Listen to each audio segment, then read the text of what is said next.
И казва, ГЕРБ изядоха фискалния резерв, не изядоха ги българските пенсионери. Казваш, това е основата на населението в момента. 1 милион цигани, 700-800 хиляди турци, 2 милиона и половина пенсионери. Това е срещу ГЕРБ. Пенсионерите с цялата си глупост, но там...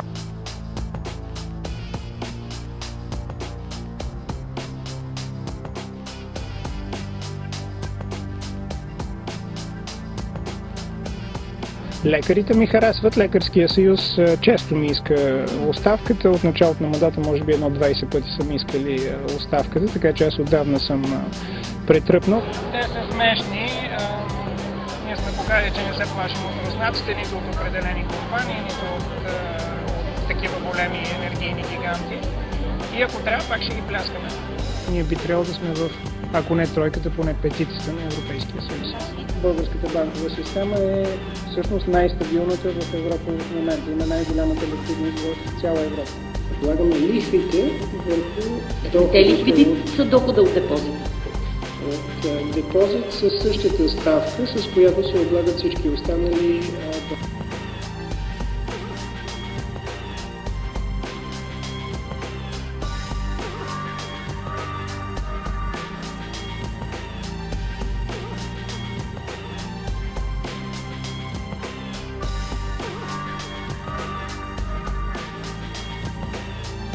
Илия научава от нас как премиерът Борисов препоръчва на студентите да се борят с безработицата. Как няма работа? Ние, примерно, за овчари в момента и така се търси агнешко месо и овчо в цяла Европа, че просто в зеленчукопроизводството. Но той нямал, защото бил IT специалист.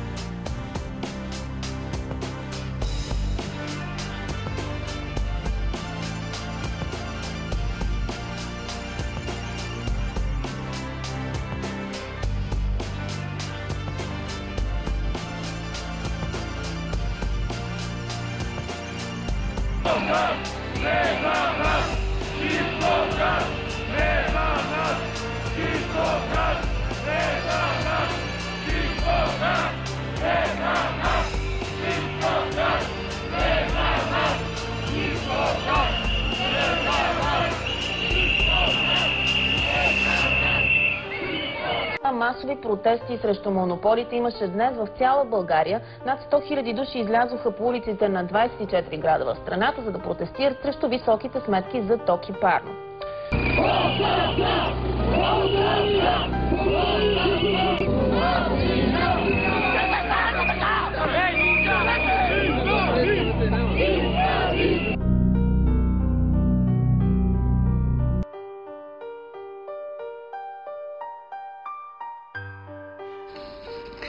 Протест на майки срещу замразяването на размера на майчинските и детските надбавки. Протестът е организиран във Фейсбук под мотото "Поход на памперсите и бибероните" и започва в този час. В София майките се събират пред сградата на Народното събрание. Оттам включваме нашия репортер Мария Савкова. Добър ден, Мария! Какви са конкретните искания на родителите? Добър ден! Протестът е организиран по Фейсбук и ще се проведе поне по заявеното в 20 града в страната. Участие са заявили над 4000 души, а само в София се очаква да дойдат 200 майки и бащи.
Знаете ли за това състезание и вие участвахте ли в него? Не участваха. По наше често участваха и наши ученици. Каква беше целта? Спортен празник. Не знаем точно. Всъщност аз не участвах в това състезание, но мои съученици участваха.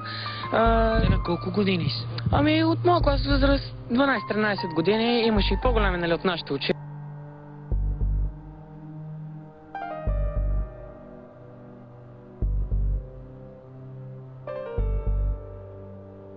Вече четвърти час въоръжен мъж държи 7 жени за заложници в банков клон в Сливен.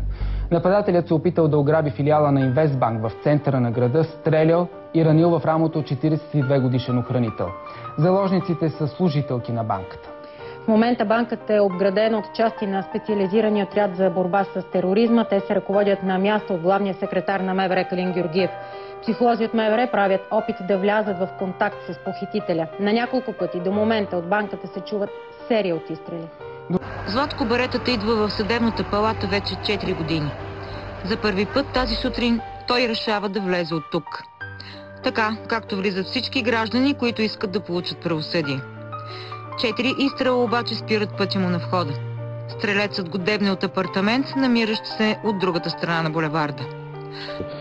Ние разчитаме на балансираната си външна политика, че с арабския свят и с Палестина и с всички държави там сме в изключително близки приятелски отношения. Арабския свят прави бизнес в България, а на всеки ъгъл има дюнер. Терористичен удар в България. Взривиха автобус с израелски туристи на летище Бургас. По информация от последния час, 6 души са загинали. Ранените са десетки. Повишени мерки за сигурност в цялата страна. Официален Тел Авив подозира Иран за атентата и заплашва с мощна реакция. Всички гледни точки към новината на деня сега на живо от Бургас. Павли Цветанов, защото пращахме тежка техника да робят, не можаха. След това едно куче за радост от Червен кръст успя да намери трупа, за което съм казал на Цветанов от неговата заплата и 3-4 пържолки телешки да прати на кучето, освен да награди водача. Кучето свърши много работа и заслужава и то, както и разбира се всички, награда.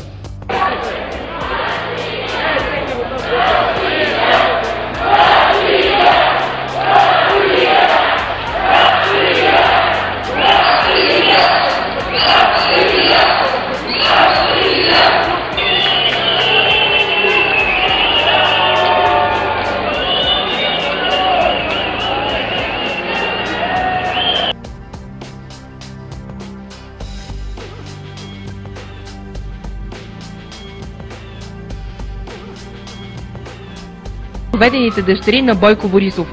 Въпросният Стоян Сарийски има фирма, за която се твърди, че строи част от отсечките на софийското метро. Стоян Сарийски дано да се оплакал, но беше гадже на дъщеря.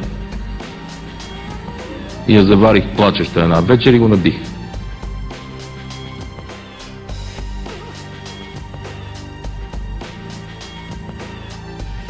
И да се избегне, ако ресорният министр би отишъл с влак на вчерашното дерби между Витоша Бистрица и Две могили, спечелено от тима на министър-председателя. Московския кабин беше дошъл с някой влак, с някои железници. Нямаше днес да има митинг, това да стъчкуват пред министерството. Не на...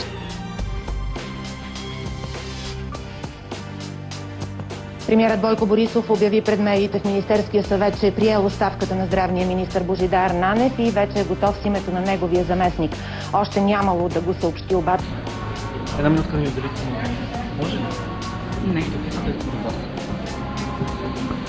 Това ще трябва да бъде здравната реформа според вас. Вашите виждания като бъдещ министър на здравеопазването?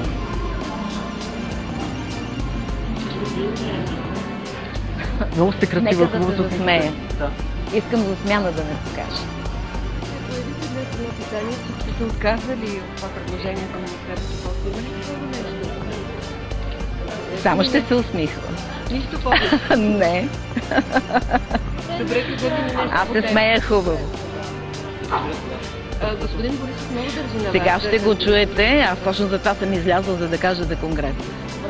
Така че може да останете, ама встрани, за да ме виждат. Само ще се усмихвам. Кажете сега, вие готова ли сте да поемете? Усмихвам се. Ще кажете нещо между усмихване. Само се усмихвам. Снимахте ли ми усмивка? Кажете все пак. Вие от тях ли сте или... Бяха публикувани на сайта на Министерството. В писмо до премиера Константинов обяснява, че решението му не е бягство от отговорност, а невъзможност да работи без ясна политическа подкрепа. Той обяснява решението си и с факта, че реформите, които според него биха довели до подобряване на здравеопазването, са изложени в редица документи и законодателни промени, които още не са приети от Народното събрание. Други негови концепции пък срещнали открито неодобрение. С оставката си Константинов се надява да се стигне до избор на консенсусна фигура, която да доведе дългоочакваните промени в сектора до успешен край.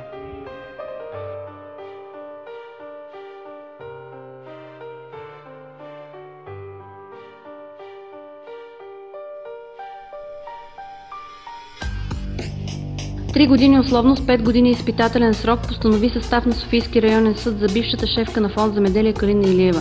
Това стана след като Илиева се призна за виновна и поиска споразумение с прокуратурата. Пред съда безработната в момента Илиева призна, че са средно образование. След това страните пристъпиха... 150 тежки земеделски машини задръстиха движението във всички посоки и предизвикаха голяма опашка от автомобили с изнервени пътници. Как да иде там? Кой ще ги плати на тях? А моите кой ще ги плати?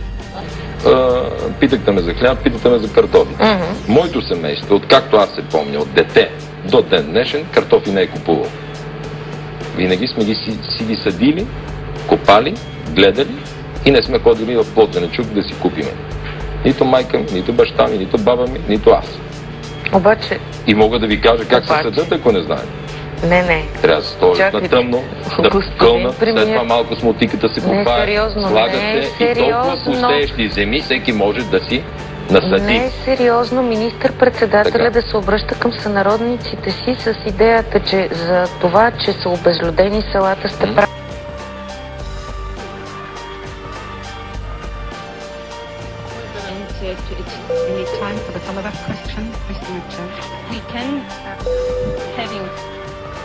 Review of the pilot project. I'm sorry, but you have to keep to the time. Аз наистина мисля, че е крайно време да... Nous allons to stop this explanation right here. And prepare. I'm sorry, but we should have a follow-up question. And very... Thank you. We will... Well, I'm putting convincing people. We have to move further.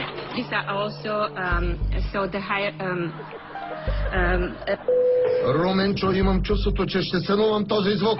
Madam Шевела, the time is also for you to be respected. Европейският съюз още днес може спокойно да ни приеме в Шенген. Това заяви премиерът Бойко Борисов пред австрийския канцлер, който е на посещение у нас. Според министър-председателя сме покрили абсолютно всички критерии за влизане в шенгенското пространство, освен измазването на една сграда. Това изказване беше провокирано от въпрос на австрийска журналистка.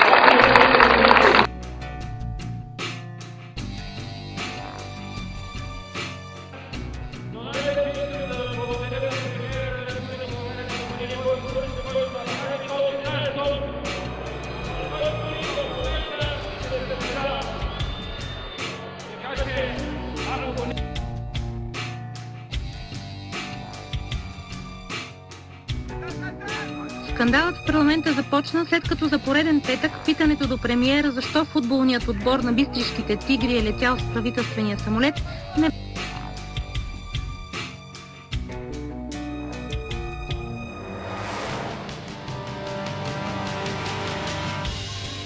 При цялото ми уважение към вас искам да ми отговорите. Кой подбуди Съюза на българските художници да вземе това решение. Да ви кажа, решенията ги взимат Съюза на Нека да художниците. каже тогава някой от тях, ако обича. Добре, аз толкова, към мен е друго има. Може.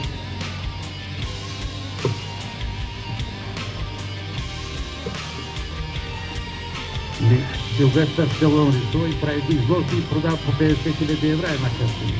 Защо премиера да ни рисува, ако му са рисува? Виждал ли сте картини на премиера? Не виждал съм, хубави скици прави на създанието. Друго да ме интересува. А като член на Съюза на българските художници до сега за хубави скици награждаван ли е някой? Или трябва да направи преди това изложба? Сега ще ви отговоря.